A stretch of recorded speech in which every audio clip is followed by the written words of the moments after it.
Hi, I'm Elaine Harding. Welcome to my blog at stampwithelaine.com and welcome to episode 2 of 6 in my Countdown to Halloween series. This is the project we'll be making today, and it's from the Little Treats stamp set on page 70 of August to December 2020 mini. It has some coordinating dies called the Little Treat Box dies. This is what it cuts out. So the treat box itself, a few labels, and all these little extra elements. The dies we're going to be using are the box die and the little spider and the scalloped stitch circle. We'll also need the smallest of the second nest of circle dies to die cut the inside of this sentiment. To die cut the box you'll need at least half an A4 sheet in basic black, scraps of gorgeous grape cardstock and whisper white cardstock, and also a strip of black glimmer paper, smoky slate and gorgeous grape ink, frost white shimmer paint and a sponge dauber. From the Playful Pets ribbon combo, we're going to be using the black baker's twine, the Cobwebs 3D embossing folder and the iridescent pearls. Both are from the Magic in the Night suite on page 53 of the August to December 2020 mini.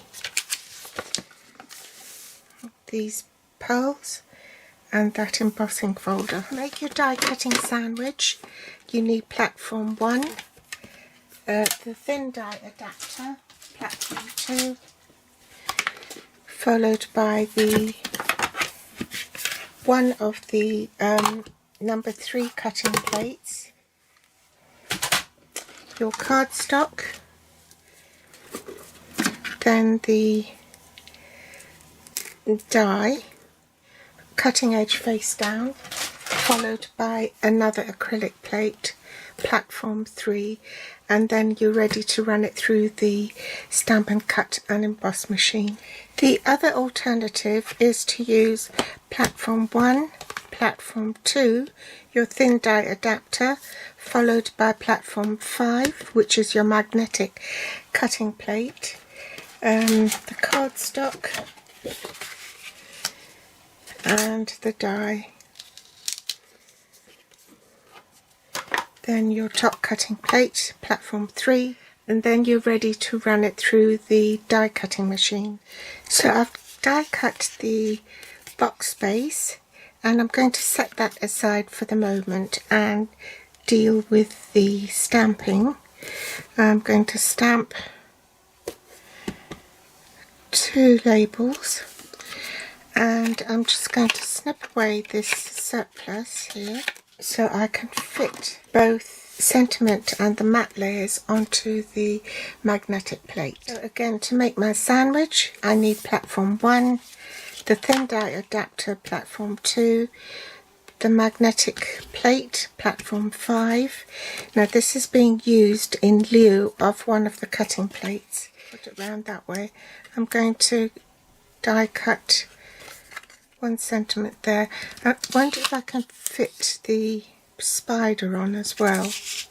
Cut the spider at the same time as well. Beauty of it is all the dies stay in place.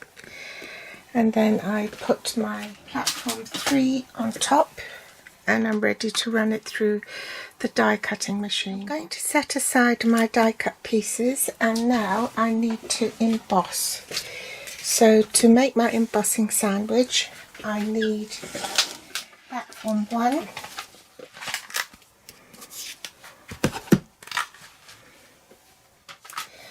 pop my box in at an angle like that so it will emboss as much of it as possible, and I need to put it on sideways because if it goes that way it's going to extend beyond the plate.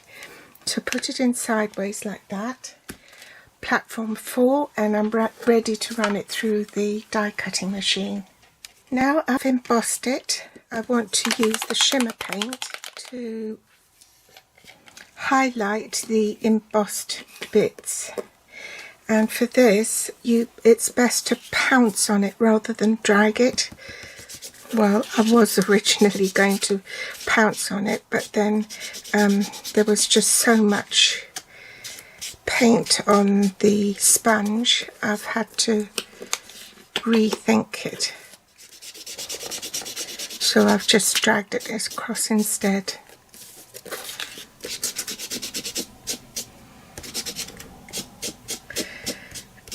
And I need a new sponge. Look, it's damaged my sponge. Now I'm going to reinforce the score lines.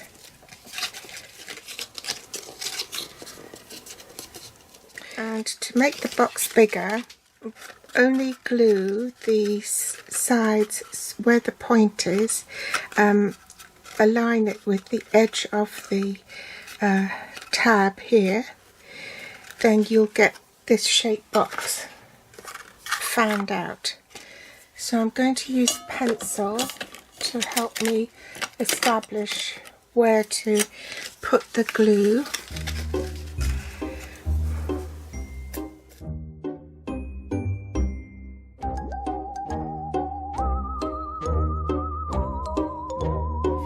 So I'll run a thin line of glue where the pencil mark is.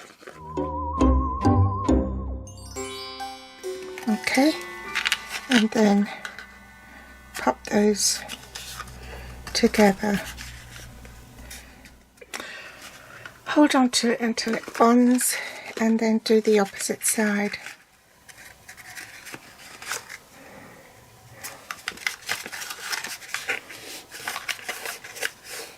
I'm going to use the black dimensionals that we have on the back of the spider, and one for the other spider.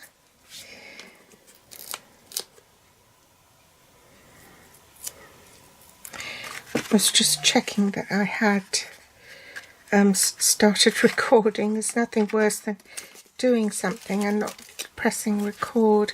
I've done that so many times. So glue on the back of this and pop it onto the box,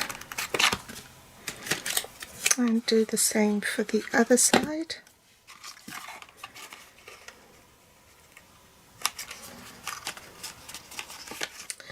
Pop a dimensional on the back. And, oop, I forgot to do something. Stamping. Now we need the smoky slate, and I'm going to stamp off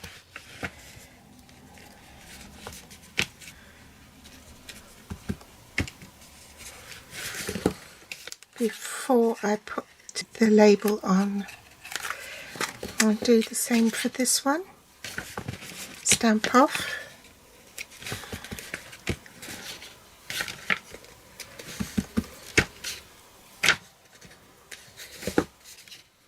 And dimensional on the back.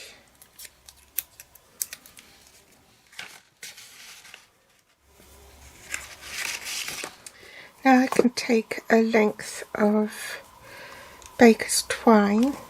It's probably about 18 inches. Make sure that's looped in half. Thread it through like so, and loop it so that it attaches to the back, and then bring one back to this side. Pop your sweets in, of course, if you've got any. I haven't got any to hand. I wanted to get something that had a purple wrapper in it. It's too early really to, for the shops to have anything remotely Halloween. And another addition is maybe a pearl, iridescent pearl there's called. and one down there. Oops. And there's the finished project. So I hope you've enjoyed today's little tutorial, and thanks for watching. All the links to the supplies are below this video in the show more section, or you can read more about it on my blog. You can also find me on Facebook, Pinterest or Instagram. Thanks for watching. Bye.